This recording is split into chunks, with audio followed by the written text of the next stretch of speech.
Have you ever been to Disney World? If so, when you were there, did you notice a lot of people using mobility devices like wheelchairs and scooters? If you've been to Disney in the last couple of years, you may have noticed an uptick in the number of people using these devices. Well, it turns out that this is not just your imagination. There has actually been a surge in the number of people faking disabilities in order to get around the parks more easily.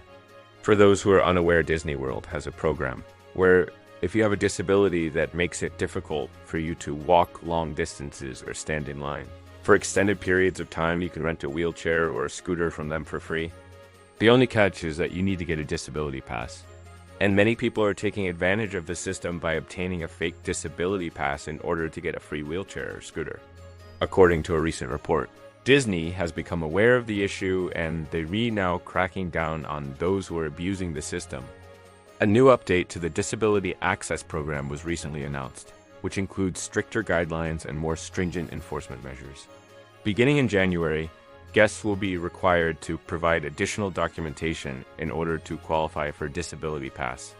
This includes things like a doctor's note or a medical assessment, and they're also going to be more closely monitoring the use of the mobility devices to make sure that they're only being used by those who are actually eligible.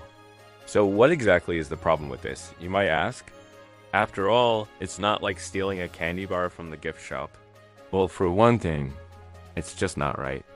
People with real disabilities are being denied access to the program because of the actions of those who are faking disabilities. And it's also putting a financial burden on Disney, which ultimately gets passed on to the guests in the form of higher prices. But perhaps the most unfortunate part of all this is that it's ruining the magic for everyone. Disney World is supposed to be a place where people can escape from the everyday and immerse themselves in a world of fantasy and make-believe.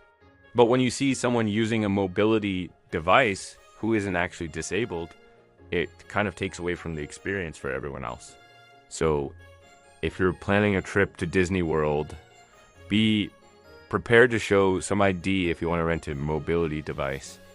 And if you do have a disability, I'm sorry, but you're going to have to jump through some extra hoops in order to prove it. What do you think of this new policy? Let me know in the comments.